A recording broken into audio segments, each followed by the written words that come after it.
Shri Johnson കൊച്ചുകുറുമ്പൻ, നമുക്കറിയാം നിരവധി ദാരുണമായിട്ടുള്ള വാർത്തകളാണ് നമ്മൾ ഓരോ ദിവസവും കേരളത്തിന്റെ വിവിധ ഭാഗങ്ങളിൽ നിന്നും കേട്ടുകൊണ്ടിരിക്കുന്നത്. ഈ മറിയക്കുട്ടി, ഒപ്പം തന്നെ ആത്മഹത്യ ചെയ്ത പ്രസാദ്, ഒപ്പം ഈ KSRTC ജീവനക്കാര്, ഒപ്പം തന്നെ ഈ കുടുംബശ്രീ വനിതകള്, ഇവരൊക്കെ ഒരു പ്രതീകങ്ങളല്ലേ ശരിക്കും പറഞ്ഞാൽ? അതായത് ഒരു മഞ്ഞുമലയുടെ ഒരു അറ്റം മാത്രമല്ലേ ഈ, അല്ലെങ്കിൽ നമ്മുടെ കേരളം ഫേസ് ചെയ്യുന്ന ദയനീയ അവസ്ഥ എന്ന ഒരു മഞ്ഞുമലയുടെ ഒരു അറ്റം മാത്രമല്ലേ ഈ പറയുന്ന മുഖങ്ങൾ, അല്ലെങ്കിൽ ഈ പറയുന്ന പേരുകളൊക്കെ? ഇതിനേക്കാളും ഒക്കെ ആഴത്തിലല്ലേ വളരെ ഗുരുതരമായി പ്രതിസന്ധികൾ, പ്രത്യേകിച്ച് സാമ്പത്തിക പ്രതിസന്ധികൾ കേരളത്തെ ബാധിച്ചിരിക്കുന്നത്? ഒരു അവസരം കിട്ടിക്കഴിഞ്ഞാൽ ഈ നാട് വിടാൻ വെമ്പി നിൽക്കുന്ന നമ്മുടെ യുവജനങ്ങളെ നമുക്കറിയാം. ഒപ്പം തന്നെ കണ്ണീരോടുകൂടി ഭാവി ഓർത്ത് വിലപിക്കുന്ന ആളുകളുടെ എണ്ണം കേരളത്തിൽ വർദ്ധിച്ചു വരുന്നു. അപ്പോൾ ഒരു മഞ്ഞുമലയുടെ ഒരു അഗ്രം മാത്രമല്ലേ നമ്മൾ ഓരോ ദിവസവും ഈ വാർത്തകളിലൊക്കെ കേൾക്കുന്ന ദയനീയമായിട്ടുള്ള ഈ മുഖങ്ങൾ? ശ്രീ ജോൺസൺ കൊച്ചുകുറുമ്പൻ. നമ്മുടെ ചർച്ചയിൽ രണ്ട് ഭാഗമായിരുന്നു. ഒന്ന്, നമ്മുടെ ഇപ്പോഴത്തെ മത തീവ്രവാദത്തെ പിന്തുണയ്ക്കുന്ന ജനകീയ വിഷയങ്ങളിൽ ഒളിച്ചോടുന്ന രാഷ്ട്രീയ കക്ഷികളുടെ നിലപാട്. രണ്ടാമത്തത്, ഇപ്പോ ആങ്കർ ചോദിച്ച ചോദ്യം, കേരളത്തിന്റെ സാമ്പത്തിക സാഹചര്യത്തിൽ ഈ കഴിഞ്ഞ ദിവസങ്ങളിലുണ്ടായ ആത്മഹത്യയും ഒറ്റയാൾ പോരാട്ടവും എന്തുകൊണ്ട് അതൊരു മഞ്ഞുമലയുടെ അറ്റമല്ല? കറക്റ്റായിട്ടുള്ള ചോദ്യം, കൃത്യമായിട്ടുള്ള ചോദ്യം. ഞാൻ തിരിച്ചൊരു ചോദ്യം, അത് PC ജോർജ് സാറ്, ബഹുമാനായ നോബിളും ആങ്കറും മാത്രമല്ല, കേരളത്തിലെ പൊതുസമൂഹം ഒന്ന് ചർച്ച ചെയ്യുക. ഗവൺമെന്റ് ശമ്പളം വാങ്ങിക്കുന്ന ഗവൺമെന്റ് എംപ്ലോയി അല്ല, വിദേശങ്ങളിൽ തൊഴിൽ ചെയ്തിട്ട് നമ്മുടെ മക്കളോ മാതാപിതാക്കളോ അയക്കുന്ന പണം കിട്ടുന്ന കുടുംബങ്ങളല്ലാതെ. രണ്ട് കാര്യം ഞാൻ പറഞ്ഞു. ഒന്ന്, വിദേശത്തുനിന്ന് വരുന്ന പണം. രണ്ട്, ഗവൺമെന്റ് എംപ്ലോയി. ഈ രണ്ട് ജനവിഭാഗമല്ലാതെ കേരളത്തിൽ ഏതെങ്കിലും ഒരു ജനവിഭാഗം സാമ്പത്തിക സുരക്ഷിതത്വം അനുഭവിക്കുന്നുണ്ട്? കൃഷിക്കാരനെ വിട്, ചെറുകിട കച്ചവടക്കാരനെ എടുക്ക്, ചെറുകിട തൊഴിലാളികളെ എടുക്ക്, തൊഴിൽ മേഖലയെടുക്ക്, വ്യവസായ മേഖലയെടുക്ക്, ഏതെങ്കിലും ഒരു മേഖല ഈ ഗവൺമെന്റ് ശമ്പളം കിട്ടുന്നവനും വിദേശത്ത് വേർക്കുന്ന പണം ഇവിടെ കൊണ്ടുവരുന്ന കുടുംബങ്ങളും അല്ലാതെ ഏതെങ്കിലും ഒരു മേഖല ഇവിടെ സാമ്പത്തിക സുരക്ഷിതത്വം അനുഭവിക്കുന്നു? കർഷകൻ ആത്മഹത്യ ചെയ്തത് എന്തുകൊണ്ടാണ്? മുന്നോട്ട് ഒരു ദിവസം പോലും തള്ളി നീക്കാനാവാത്ത ദുർഗതിയിലേക്ക് പോയി. ധനകാര്യ പ്രതിസന്ധി ഉണ്ടാകുമ്പോൾ സ്വാഭാവികമായും മനുഷ്യൻ വായ്പകളെ ആശ്രയിക്കും. അങ്ങനെ വായ്പ എടുക്കാൻ ചെല്ലുമ്പോൾ ഇന്ത്യൻ പാർലമെന്റിൽ ഉണ്ടാക്കിയ നിയമത്തെ ദുർവ്യാഖ്യാനം ചെയ്തുകൊണ്ട് ഒറ്റത്തവണ തീർപ്പാക്കൽ പദ്ധതിയിൽ വായ്പ പൂർണ്ണമായും അടച്ചു തീർത്ത കർഷകന്റെ സിവിൽ സ്കോർ നിൽക്കുന്നത് കാരണം അവനെ കരിമ്പട്ടികയിൽപ്പെടുത്തി അവന് വായ്പ എടുക്കാനാവാതെ വരുന്നു. എത്ര വലിയ പ്രതിസന്ധിയാണ്! നമുക്ക് പ്രതിസന്ധി ഉണ്ടാകുമ്പോൾ കടം തരേണ്ടവയാണ് ബാങ്കുകൾ. ഈട് കൊടുത്താൽ കടം തരേണ്ടവയാണ് ബാങ്കുകൾ. ആ ബാങ്കുകളിൽ നിന്ന് കടം പോലും കിട്ടാത്ത ദുർഗതി ഉണ്ടായപ്പോ ഒരു നയാ പൈസ മറു ദിവസം തിരിമറിവ് ചെയ്യാൻ പറ്റാത്ത സാഹചര്യത്തിലാണ് കുട്ടനാട്ടിലെ കർഷകൻ ആത്മഹത്യ ചെയ്യുന്നത്. ആത്മഹത്യ ചെയ്യുമ്പോൾ ഗവൺമെന്റ് അവന് കടക്കാരനാണ്. അവന്റെ നെല്ല് വാങ്ങിച്ച് പുഴുങ്ങി വിൽക്കുകയും തിന്നുകയും ചെയ്തിട്ട് അവന് പണം കൊടുക്കാത്ത ഗവൺമെന്റ് അവന് കടക്കാരനാന്ന് ഓർക്കണം. അവൻ കടക്കാരനായിട്ടല്ല, അവന് പണം കിട്ടേണ്ടവന്, അവനാണ് നമ്മുടെ ആത്മഹത്യ. ഇപ്പോ എല്ലാവരും ചർച്ച ചെയ്യുന്ന ഒരു വിഷയമാണല്ലോ നമ്മുടെ മറിയക്കുട്ടി.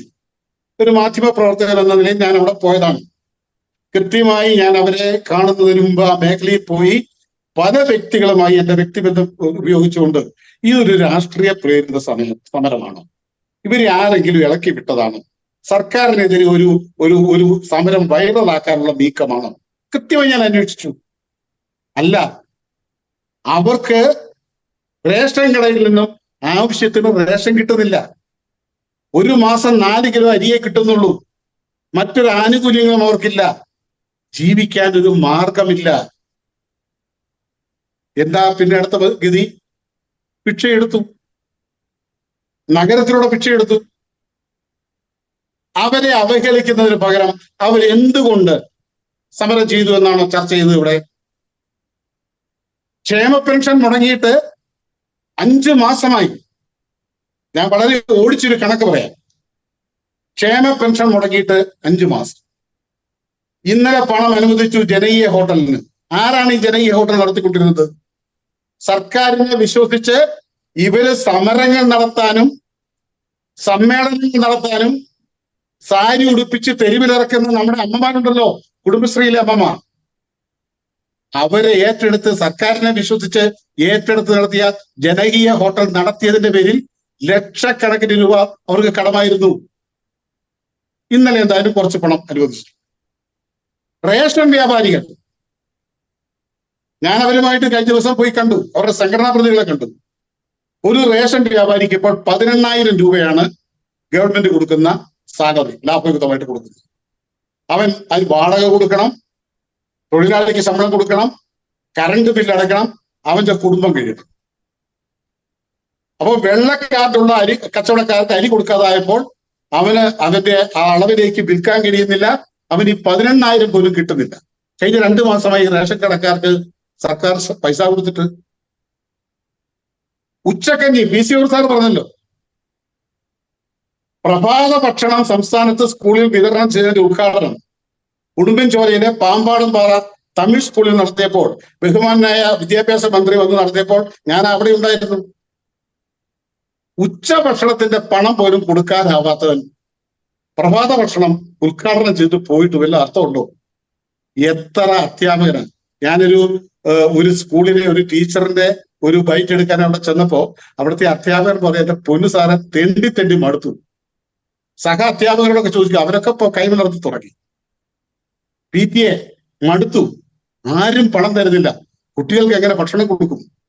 ഉച്ചക്കഞ്ഞി കൊടുക്കാനാവാത്ത സാഹചര്യം. നെൽകർഷകർക്ക് പണം കൊടുക്കാത്ത സർക്കാർ മൂന്നാറ്റിലെ ശീതകാല പച്ചക്കറി കർഷകർക്ക് എടുത്ത പണം കൊടുത്തു. അപ്പൊ കർഷകർ ആത്മഹത്യ ചെയ്യുന്നതിനെ കുറിച്ച് എന്തുകൊണ്ട് ഇവർ ചർച്ച ചെയ്യുന്നില്ല? ഇനി കരാറുകാരിലേക്ക് പോയാൽ, കരാറുകാരൊന്നും നമ്മൾ വലിയ മുതലാളിമാരായിട്ടൊന്നും കണ്ട, വൻകിട കരാറുകാരുണ്ട്, ചെറിയ കരാറുകൾ ചെയ്യുന്നവരില്ലേ, പഞ്ചായത്തിലും ബ്ലോക്ക് പഞ്ചായത്തിലും ജില്ലാ പഞ്ചായത്തിലും ഒക്കെ. 5 ലക്ഷം രൂപയിൽ കൂടുതലുള്ള ഒരു ബില്ലും ട്രഷറിയിൽ നിന്നും പാസ്സാക്കുക. സെയിം ടൈം ഇവിടെ നവകേരള സൃഷ്ടിക്ക് വേണ്ടി കോടിക്കണക്കിന് രൂപ PC സാർ പറഞ്ഞ പോലെ ഒരു ബസ്സിന് മാത്രം 1.25 കോടിയൊക്കെ ചെലവാക്കിക്കൊണ്ടിരിക്കുക. കരാറുകാർക്ക് പണം കൊടുക്കാതെ എങ്ങനെ ഇവിടുത്തെ വികസന പ്രവർത്തനങ്ങൾ നടക്കും? നമ്മൾ മനസ്സിലാക്കേണ്ടത്, നമുക്ക് സമ്പത്തുണ്ടാകേണ്ടുന്ന മുഴുവൻ മേഖലകളും സ്തംഭിച്ചിരിക്കുന്നു. സമ്പത്ത് നമ്മുടെ രാജ്യത്ത് ജോൺമതി പറഞ്ഞല്ലോ, 80% കൃഷി കൊണ്ടും കാർഷികാധിഷ്ഠിത വ്യവസായം കൊണ്ടുമാണെന്ന്. വളരെ കൃത്യമായ കാര്യമാണ്. പക്ഷെ ഏതെങ്കിലും ഒരു കൃഷി മേഖല ഇവിടെ വിജയകരമായിട്ട് പോകുന്നുണ്ടോ? ഏതെങ്കിലും ഒരു കൃഷി മേഖല സംരക്ഷിക്കുവാൻ സർക്കാർ ഇടപെടുന്നുണ്ടോ? ഏതെങ്കിലും ഒരു കൃഷി മേഖലയുമായി ബന്ധപ്പെട്ട ഒരു കാർഷിക വ്യവസായത്തെ സർക്കാർ പ്രോത്സാഹിപ്പിക്കുന്നുണ്ടോ?